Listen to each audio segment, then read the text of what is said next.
We can now speak to the chair of the Women and Equalities Committee, Caroline Nokes MP. Thank you so much for joining us on GB News this afternoon. Caroline, where do you stand with this at the moment? The Met Police hasn't yet launched a formal investigation, but we know the investigations by the Sunday Times, Channel 4, lasted several years. Do you think the Met Police should be moving faster on this? Well, I think the Met Police need to receive a formal complaint from one of the victims, and that is clearly challenging because victims are quite understandably afraid to come forward. They're anxious about the response that there will be to these allegations, and in all too many cases we see victim blaming and shaming. So I'm not surprised that the victims are anxious about that. I would encourage them to come forward. I think what we need to have is a proper formal criminal investigation. These are very, very serious allegations, and it should be happening not just here in London but also in Los Angeles, where some of the allegations stem from. Next question, Caroline. Pushing for a criminal investigation is a logical next step, but do you think that Russell Brand would get a fair trial now there's been this trial by media? How important is that in this next stage of investigation, would you say?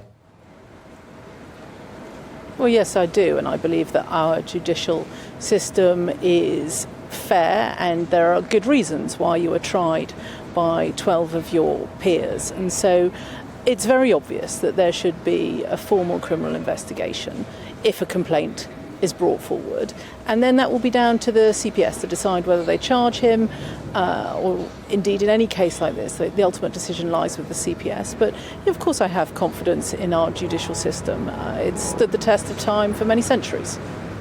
Is there not a risk, though, that because of the media coverage, the social media coverage, which we know has been so extensive over the weekend, is there not a risk that if he does end up being prosecuted in a Crown Court, how is a jury not going to have not seen all that coverage over the last few days? How could they remain impartial here? Well, every day in courts of law up and down the country, we ask jurors to remain impartial. I'm not sure that any of us would suggest that celebrity should act as a cloak of protection for any perpetrator in any circumstances. And jurors, and I know myself, having done jury service very recently, are very carefully informed and instructed on how they must view evidence, how they must disregard what they may well have seen on social media or in the press. But I think it is important that we focus on A, the nature of the allegations, they're very serious, but B, there has as yet been no formal complaint to the police. It would take courage for those victims to come forward to the police, but I very much hope that they will do so and that they can be supported through that process, whether it be by ISVAs, the Independent Sexual Violence Advisors, who can support people in these instances. But it's crucially important that we uphold the rule of law, the qualities of justice that we hold so dear, and that we don't let celebrities, because they may be influential or powerful, get away with things that the member of the general public wouldn't. No, that wasn't actually the point I was making. What I'm saying is, if it is a celebrity and it's been in the newspapers everywhere, then how is a jury not going to have seen it? You know, there's plenty of jurors that sit during criminal cases and they won't have ever heard or seen the defendant ever, apart from in that courtroom. Well, and as I said, the advice given to jurors in a court, and indeed before trial proceedings start, is very clear. And I think we must not suggest that our processes should be undermined just because there's been media reporting and social media. OK, Caroline Nokes, chair of the Women and Equalities Committee, thanks very much for talking to us this afternoon. Yeah, we have a couple of statements to read out. A BBC spokesman said Russell Brand works for a number of different organisations, of which the BBC was one. As is well known, Russell Brand left the BBC after a serious editorial breach in 2008, as did the then controller of BBC Radio 2.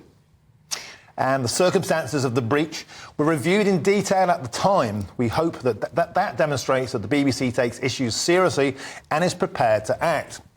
Indeed, the BBC has, over successive years, evolved its approach to how it manages talent and how it deals with complaints or issues raised.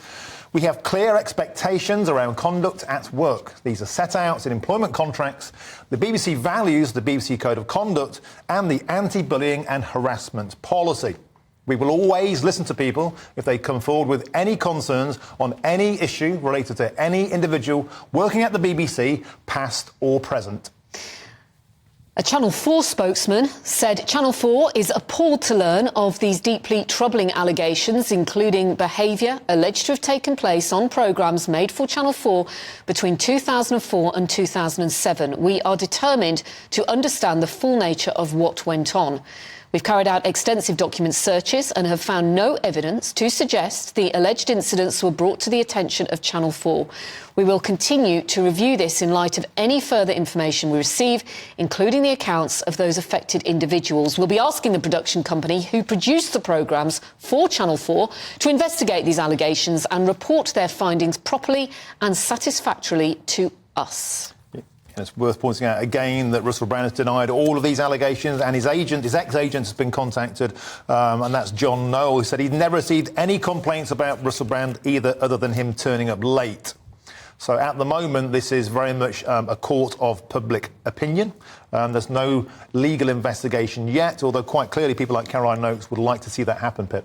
Yeah, I mean, it does all come down to due process, and there is so much circulating on social media. And look, I have no idea whether he is guilty or not, but what I do believe in is due process and the court of law. Yeah, and he's been very open in the past about his addictions to sex, to drugs, to alcohol, and he's taken account of some of his bad behaviour. In fact, I used to know Russell. He used to knock around when I was editing Loaded magazine. He used to come into our parties, and let's just say he was a magnetic personality who took no time at all to work a room, and he was, around women. He's very popular around women, as you can probably imagine. At the time, 2006 was when he started the height of his fame, but he's denying all these allegations, Pip, and I think it's really important we remember that. Everybody in this country has the right of innocence until proven guilty. Yeah, but just because these allegations date back somewhat 15 years at least, doesn't mean they're any less important. Quite. The passage of time makes no difference whatsoever. So we will bring you the latest on that.